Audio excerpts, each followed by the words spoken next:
Hello everyone.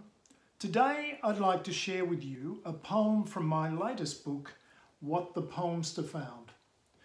This poem is what we call narrative verse.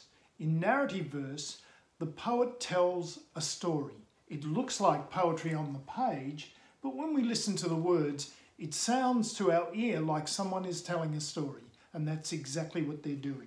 This poem is a rather sad poem. It's called The Sad and Untimely Death of Brutus, the Budgie guard. Let me begin. Kenny Middleton, a kid in our class, came to school yesterday and announced to the whole class during show and tell, "My mum is a killer." Just blurted it out to the whole class. Miss Warren, our teacher, almost fainted with shock. "Whatever do you mean, young man?" "Well," said Kenny Middleton, "Mum killed Brutus, our pet budgerigar, this morning. She said it was purely an accident, and it was, but she killed him just the same." Miss Warren was in total shock. The whole class stared in amazement. Kenny's comments had rocked the room. "What's a budgerigar?" asked Anastasia. "Let me explain," Kenny said. "Yes, please," everyone chimed in.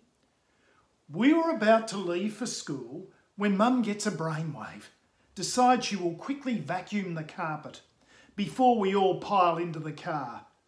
That's Mum, 3 kids and our dog Mungo, so she fires up the vacuum. Broom, broom. The vacuum Mum calls the dust devil whirs to life, back and forth across the carpet. Mum pushes and pulls the dust devil. She's almost finished when something catches her eye. Brutus, the budgie, hates loud noises. The dust devil makes him very nervous, so he chirps and he cheeps and he flaps his feathers about in his cage when the vacuum bedevils him. But Mum doesn't see Brutus. She doesn't see his distress. Oh no, Mum only sees the seeds and the mess on the floor of his cage. And that's when she has a huge brain fade. She sticks the nozzle of the whirring vacuum into the cage, and its supersonic suction sucks up seeds and mess, everything, including poor little Brutus. He's gone in a flash of feathers, devoured by the dust devil. Floop! Mum screamed. We all screamed, but it was all a bit too late for Brutus. He'd gone to budgerigar heaven. A tear appeared in Kenny's eye.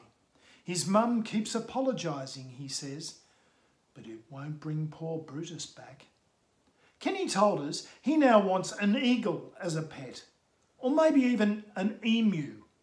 Anything that can't be swallowed by a dust devil.